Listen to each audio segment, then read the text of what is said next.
and pretend like I haven't done things on impulse, especially during the moments of my most like red flag era, I like to call it. Yo, the whole episode last week was you calling yourself diet toxic. So what you mean era? Look, because like, okay, again, going back to even what I said after the episode ended, being consciously toxic is very different from being like unknowingly toxic and actually being like a crazy hysterical person and being like, I'm gonna choose to just drop a little bit of toxicity right here, like, because that's the thing. I'm sorry if that bothers anybody to know. It doesn't bother me. I just think it's funny. I don't know if it's like and you know why it doesn't bother me? Because I do think a lot of people think like that. Yeah. I think not necessarily maybe consciously, and like they might not be able to say the words, but I definitely do think that there is a culture of like, get back at him or get back at her, like get back at each other culture. Well, that's been around since fucking since before social media. I don't media. really use like the idea of like dropping a bit of toxicity into like a freshly brewing relationship as a sense of like getting back to them, but simply to state the fact, me personally, I don't know about anybody else, but me personally, I've worked to suppress toxic urges because as a Hispanic woman, you are taught that your toxic urges and toxic like outbursts are one, attractive to men apparently, and they're what's expected of you as a Latina. They're what make you fierce and spicy and which, whatever. by the way, you're supposed to repress your toxic urges. Nobody should want to be toxic. Nobody should want to be toxic. So you should be working to try to calm that shit down. Now, unfortunately, even if you're not Latina. Exactly. Now even if you white, or even if you black, even if you Asian, like don't be toxic, please. Don't ever be toxic. But like the idea is the fact that I was from a very, very early age ingrained in my mind. You're saying that stereotype, like the stereotype of the feisty little Latina. Yeah, like, and it was a romanticized thing. Yeah, and people romanticize the fact that you're spicy and like, you know what I mean? People fetishize it. They fetishize it. They romanticize it. And the reason why I now have found it so like repulsive and annoying is because of the fact that for the same reasons I'm fetishized are the reason why black women are demonized. So to me, the idea that I'm feisty but I'm hot, but a black woman does it, she's ghetto. There she goes again. It's that's like a societal thing. Speaking of that, now that I didn't even think about it in the sense of like stereotypes and like archetypes like that. But that girl from Euphoria, the Latin girl, that's all she is. Yeah, is feisty and spicy and idea, emotional and cutthroat and like, you know what I mean? And okay, but and even just looking at it in the Euphoria thing, you look at the Latino one and you're like, damn, that's hot. You look at the white girl doing it, and you think she's crazy. I didn't even think about that. I meant to tell Juliet this when she comes back because we started watching Euphoria, and like I ended up not necessarily being a fan of the show. Yeah. But we're watching it for the sense of for the sake of culture and Bree's really fucking with it. And Zendaya. I really enjoy it. So, but like Zendaya. but like I don't necessarily enjoy the show at all. I for one, going back kind of back to what we were talking about. But that's a good point, though. I didn't even think about it like that. Yeah. I didn't think about the Latin girl in that show necessarily being the stereotype Latina woman. That is the archetype that was literally ingrained in me since I was a child. Damn, I didn't even like all of us. Every single Hispanic girl was taught it's la tóxica. Don't people be talking about la tóxica, ya llegó la tóxica, whatever. That's normalized. It's wanted. It's fetishized. It's pursued. So people who are emotionally immature, people who don't even realize that that's even a thing that's happening in society, people who aren't like woke enough to like kind of retrospectively look at society and be like, damn, they're really fucking me up right now.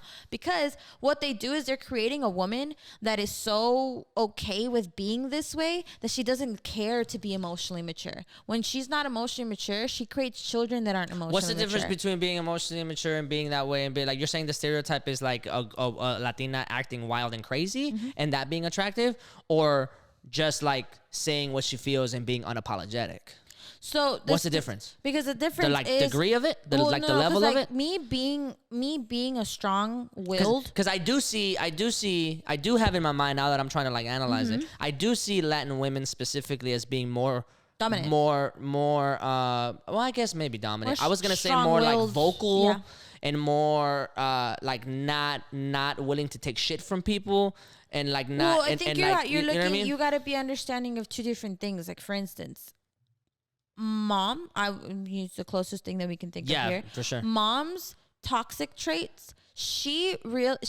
That's defense mechanisms to the way that she was taught and raised. No, but I don't necessarily like the things that I just say right now. Yeah, no. The things that I'm saying right now, I don't think are necessarily bad traits. No, like they're if you not. stick up for yourself, if you know what I mean. The idea is that you're taught that you have to stick up for yourself because you have no voice. So like we are taught that like your voice is only important when you start wilding out a little bit.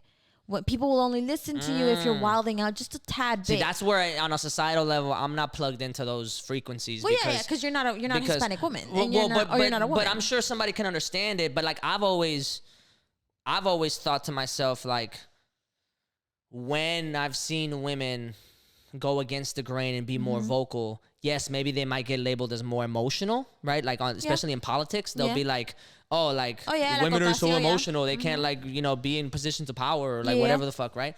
And I think that's ridiculous. But when I've seen women go against the grain, be more vocal, not necessarily be pushed around and things like that, strong-willed and more independent, I have thought about that as like a very not only like positive thing, but I've thought about it as a desirable thing. And you know what though? This is the thing though. But not in like a fetishized way. No. Only in the sense that like, should I ever be with somebody like that?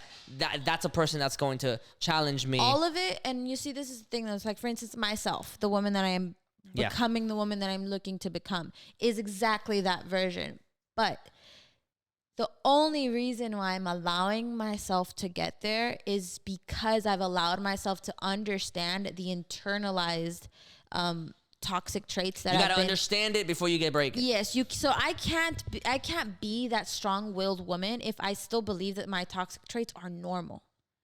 So I can't go into the world thinking that me acting and wilding out with my partner because I'm having a jealous fit over something is my way of being strong-willed. That's not strong-willed. Got it. And a lot of the times, yes, like in Hispanic culture, so you're saying like you can be strong-willed and independent and vocal and like and stand your ground and know who you are as a person without necessarily adhering to the crazy, the toxic parts about the fetishes, whatever, fetishizing it as being character defining. Yes, because the reason why women are being, or Latina women are, like, you don't think of Latina women as being strong-willed just because they're strong-willed. No, you're thinking of them being strong-willed because they'll yell at you. Like, because they're not afraid to yell at you, or because they're not afraid to speak their mind. There's nuances there. Yes. So even if that's interesting, I never thought about it that way. Like, even if you're speaking your mind, you could be speaking your mind and not saying anything valuable, and that doesn't make you strong-willed. That makes you toxic because you're thinking that you're being strong-willed when you're not. You just wanting to impose your idea because you think it's right doesn't necessarily make you a right person. That makes you toxic. Damn, you fucking me up right now. You have to be understanding of the fact that it's like my strong-willed behavior has to come out in the right circumstances, during the right times, around the right people, and in the right way. Damn, so this is why that girl in Euphoria, man, this is a great point that I made, because that girl in Euphoria is hella toxic. Yeah, she is the fucking worst character. Actually, that's not true. There's other worst characters than her, but she's really bad. She's horrible. And this is the thing that, like, I was that girl in my past relationship. No, absolutely. It's disgusting. It's disgusting. Gross. It's something that, like, I'm not afraid of saying, only because I know that that's who I was. Like, I know that person right there was exactly who I'm not supposed to be. And it's exactly who I'm trying to polish out into being a better woman. You mentioned you spoke on something earlier about loneliness and about like learning how to like be alone or whatever. And like I think that's very powerful, because I think that's a feeling that a lot of people, most people don't know how to wrestle with. There's a lot of things that happens whenever you're alone that like is not only very beneficial and very powerful, but can also set you back really back on terms of like mental health, in terms of like, you know, if depending on your character or stuff like that. But I'm trying to bring that back because since this is essentially a Valentine's Day episode, I want to give a shout out to everybody out there that spent Valentine's Day and you didn't necessarily have a Valentine and you thought that you needed to have a Valentine and you thought that you wanted to have a Valentine. You thought that that was like you saw online and were bombarded with a whole bunch of cute ass shit and like how you didn't necessarily like. It's all good. You could go ahead and kill it by yourself. You don't need it. And the way that I've always felt about Valentine's Day specifically has been. One, that it's, you know, if I want to be on my pretentious shit, like it's always been a capitalistic holiday. But I've also thought if you are in a loving relationship, if you are in a relationship that shows a lot of affection to each other in whatever ways possible and whatever love language or, you know, however you want to frame it, right? Like you technically should have Valentine's Days randomly all throughout the year. You don't need Valentine's. You know what I'm saying? Like there should be a level of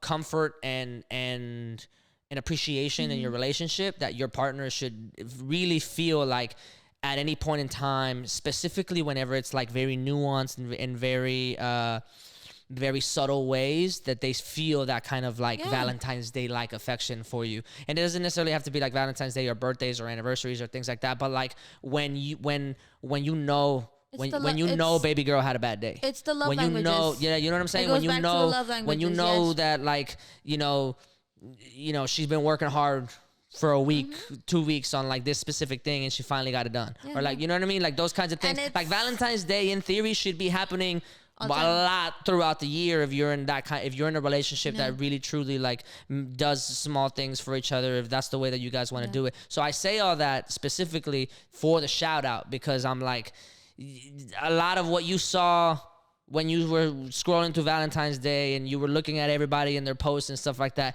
like a lot of it is cute and a lot of it is like great, like, you know, you made a gesture for the day, but at the same time, like a lot of it might not be exactly what it's cracked up to be on those pictures or that picture reel or that carousel or that story or whatever the fuck it was. And like, you need to be aware of that because sometimes, and I would argue even most of the time, you probably be better off spending Valentine's Day without a Valentine and waiting for it to be in the right relationship rather than try to like achieve something for the sake of posting something on Valentine's. Absolutely. So if you were out there feeling bad on Valentine's Day because you were watching a whole bunch of red hearts all over the place and you like start to feel that little itch, if you're a man or if you're a woman, it doesn't matter where, like, do you, boo-boo? You're gonna get it done. You're gonna get what you want. If you really want it, like if you really work at it, don't settle for anything less than that. Because a lot of that Valentine's Day bullshit is like a lot of the capitalistic holidays bullshit is bullshit. It's just that's just what it is. Like don't subscribe to it. Don't subscribe to a lot of what you see on social media. Some of it is very genuine, and the gestures I'm sure really mattered. But there's a whole life that happens outside of that fucking app. Outside of that fucking phone, and like the gestures that people give in your life in general should be just as powerful, just as significant, and just as visible in your mind. Like just because it didn't get posted doesn't mean that it's not as real or as powerful. As real, you know what I'm saying?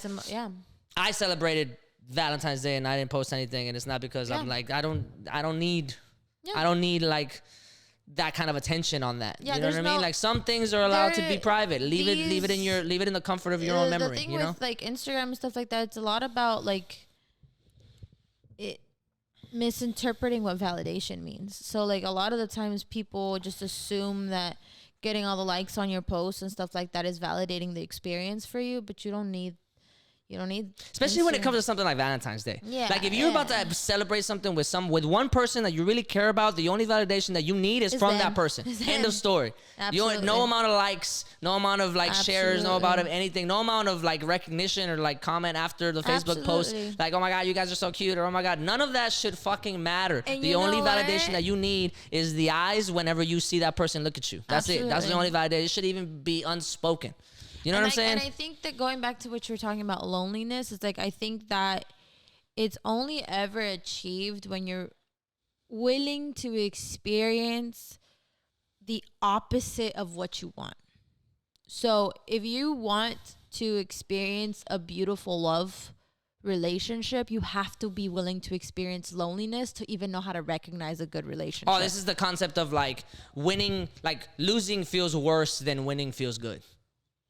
That's what that concept is. Like, in order for you to really feel what it feels like to win, you gotta lose a lot. No. Like, not necessarily not for you to be able to value it, no, but to even be able to recognize. That's what I'm saying. Like, if all you do is win and you never lose, then you don't know how to recognize how good that is. I also meant more of like the uncomfortableness that you feel doing these things. You don't think losing is uncomfortable? No. I meant like in the sense it's like if you. I guess, yeah, it's exactly what you're saying. It's just in the sense that it's like if I myself personally started realizing more of these things when I was chilling in New York alone. In one of the biggest cities in the world where all these motherfucking peoples is out here wandering around doing the things. And I was walking alone and I was like, dude, I'm actually alone here. Like, there's not a single person here who knows my name. There's not a single person who I could just go up to and be like, hey. Some people feel really like anxious about that. And they do because of the idea that we've been conditioned a lot to believe that without somebody there, you're... No, I don't mean like without a partner. I mean like the idea of... No, it doesn't even have to be a partner. Yeah. Just like anybody in general. Without like okay. somebody that you know, without like that comfort there of knowing that you know somebody there, it's kind of like... Like anonymity can both have the same. So one person can be very powerful, and to another person can be very debilitating. And I will say that I've been both. So I used to be the kind of person that was very afraid of being alone in general. Like I just couldn't do anything on my own. And that was something that's just been that way since I was a kid. To afterwards, and none of it would have happened again without my child. So because my child is alone, if that makes any sense to anybody, since she's on the spectrum. She's alone all the time because she doesn't know, she can't communicate with anybody. Yeah. Like she's there, she's everything. And it's so wild because you say that you spend a lot of time like not being able to do anything without anybody there. But like we grew up in the same household and I was the opposite. I was like hyper independent. Yeah. And like I don't know how to work in groups. Like, you know what I'm saying? Yeah. Or I have learned how to work in groups, but like for a long time it was just like, nah, it's just me. I know how to do it better. Like, I can get it done a lot better. Super anxious to be even in relationships alone. It's been like rough because I'm just like, nah, I can do it. Like, oh, no, I don't need it. Or I don't need you. And I was always the opposite. I was like, I need to be in a relationship. If not, I'm not doing it right. That's wild. And I, after this, again, none of it, I would never be in this situation if it wasn't for the fact that coming to the realization that my kid's always alone. Like this, even with me next to her, she's alone. She can't talk to me. She can't communicate what she wants with me. She can't do anything with me because really, at the end of the day, she's alone in her mind. She's out here doing her things, singing her stuff, talking about the things that she's talking about. I am in no way, shape, or form involved in that. And to me, I'm like, my kid's going to be alone like this until, maybe if she eventually develops the ability to communicate with people and stuff like that, which is, it's up in the air. There's no such thing as like a for sure guarantee. Yeah, right now she's nonverbal. Yeah. Yeah. So to me, like the idea of being alone was less daunting when I figured out that being alone wasn't bad. Like there was nothing wrong with being alone. So yeah, there's no shame in that. Yeah, there's no shame in it. So now that because technically I'm alone with Natalia. So while she's alone with me, I'm alone with her. Yeah. Because even when we are together alone, to just us two, I'm alone because there's nobody else there that can actually communicate with me. Thus, I'm literally alone with my thoughts the same way that she is. So I was able to grow or, get into the idea that, hey, like being alone there's nothing as scary as, it's not as scary as you think it is, or it's not as daunting as you make it out to be, or your anxiety makes it out to be. Now, going into just talking about that anonymity that we were talking about in New York, and how I actually found really great comfort in knowing that I was alone and that I was in charge of everything that was that I was affecting in that moment. So whether I stepped this way or if I stepped the other way, or if I went to that place to eat instead of going to that place to eat, or if I chose to purchase this and not purchase that, I was the one affecting everything around me. Yeah, you felt more in control. Yeah. So to me, being alone and being in a city, especially a city where like nobody knows my name, nobody knew anything or whatever, I was like, damn, this is great. Like, this is awesome. And here in Houston, it's just the same thing though. Like it's, even if I have all of you here and everybody, all my family, all my friends and whatever are here, I feel way more comfortable about the idea of maybe me taking a book to a park and just chilling on there on my own, you know, on my day off or whatever, as opposed to always wanting to go look for somebody to hang out with. Right. So, and I think that's very liberating to be like, you know, I'm okay with being alone with my thoughts, because a lot of the times people are afraid of being alone with their thoughts because they're not ready to talk about or feel the things that those are just some big holding. Shadows, man. Like, so like whenever you are alone with your thoughts, like some of those monsters can be like a lot.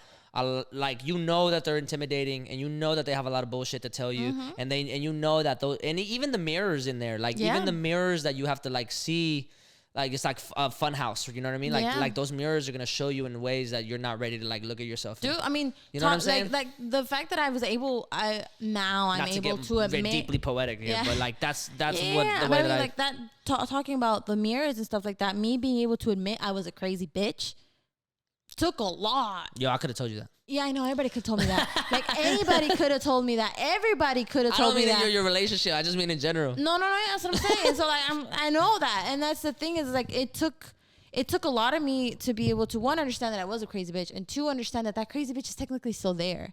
That's why we go back to that conscious toxicity of the fact that sometimes, depending on the person that I'm interacting with, because not everybody will be as emotionally mature as you want them to be, or as emotionally mature that you might be, or whatever, because I don't know, there's a gauge, but there are specific times where in order for me to ward off somebody that I don't want around me, I will drop a little bit of the toxicity and they'll scurry off like it's I don't know, it's a thing, but only I'm conscious of that. They don't know that that's, you know, like, I which is weird, and it's not a good trait to have, nor is it a good thing to do. I shouldn't be toxic to anybody, but there's a school of thought that does say what you say. Like, I don't know if it's a philosophy thing or I don't know, but there's a school of thought that says that like everybody that you've always been, you still are. Yeah. And every and a lot of people push back on that. They're like, no, I'm not that person anymore. Like you can change or whatever.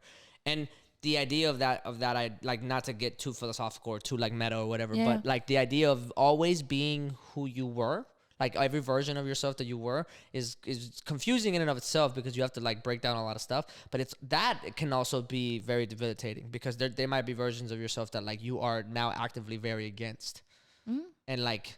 And if you're always that, there's like a reconciliation that you have to do inside your own mind. You know what I mean? And that's exactly of what. like shit. Like, how do I reconcile with the fact the that like part. I have that that's maybe I am part. that still. So like you know what I mean? That's the hard part, and that's where again that conscious toxicity comes from, where it's like the fact that I understand that I was that person. People are really gonna take like bits of you saying I'm consciously toxic, and people go fuck you up with that shit.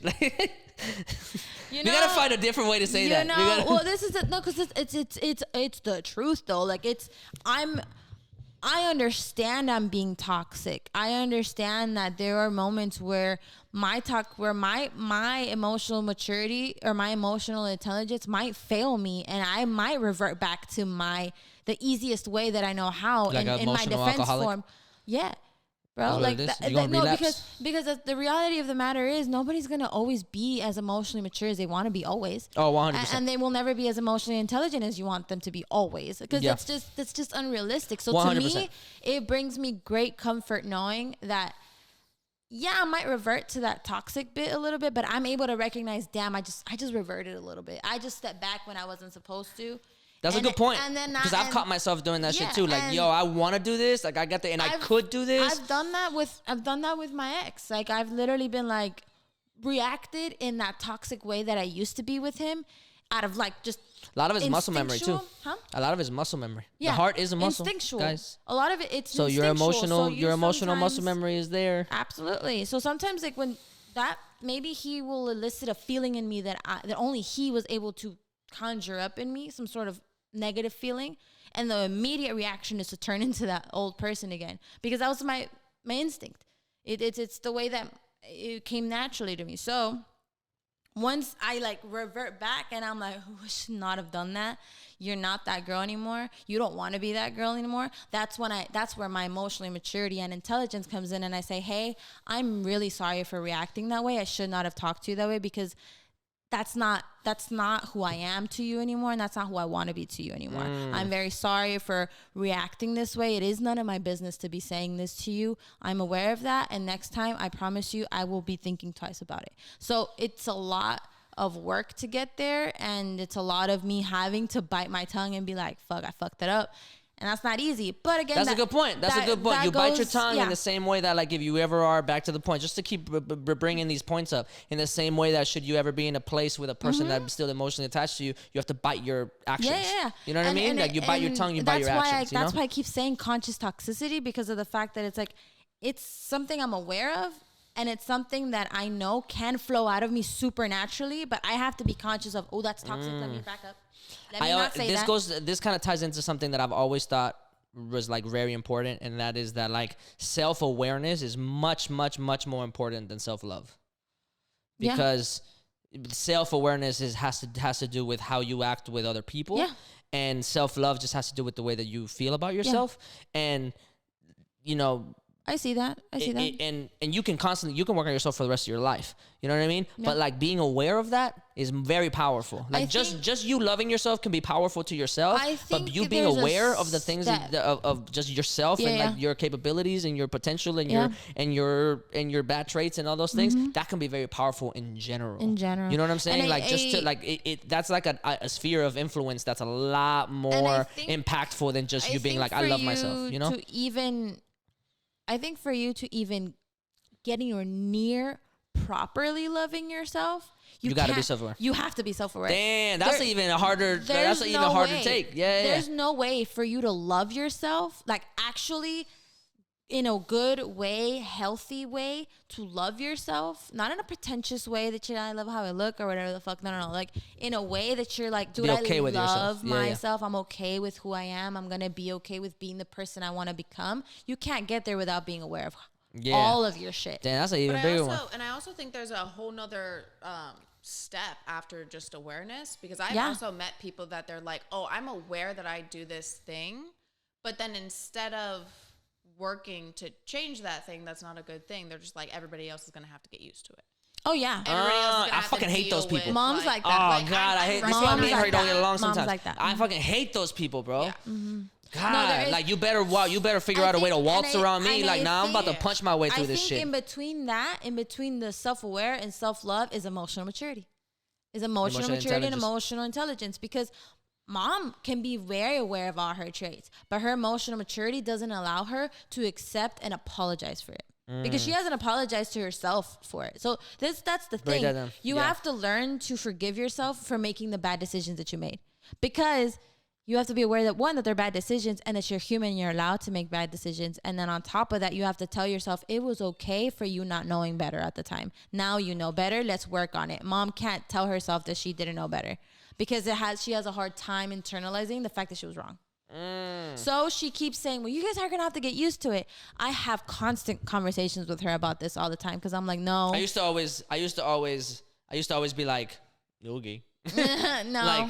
Like I'll get used to it, I guess. I've talked about emotional maturity and intelligence and stuff like that with Mom and Dad so much lately that they're like, I wouldn't say I'm over here like enlightening them, but me talking about it and being vulnerable with them about my emotional maturity has led them to start being a little bit more like, well, maybe I am fucking up on this little thing right there. You know what I mean? Like, maybe this is happening right here.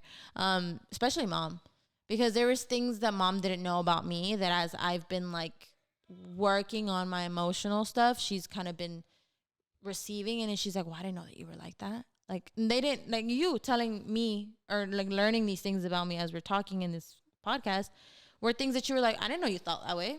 Or I didn't know your mind led you in those kinds of directions. You know what I mean? Right. Same thing with Mom and Dad. They're like, how deep have you thought about this? Like, why? Like, you know what I mean? Like, why did you think about Coco in that sense? Like, you know what I mean? Like, oh, yeah. Like, that's the same thing. Man, I wanted to talk more about chick flicks. Because I wanted to like see like what everybody's favorite chick flick was, but now we're like an hour and 45 minutes into this, and like we're gonna have to shut it down a little bit. But like next time, and eventually we're gonna have to talk about chick flicks, because there's some like wild hot takes there that I'm trying to get to. I'm glad we got to the Ross and Rachel one that just popped up whenever we were talking about it. The original question that I wanted to say,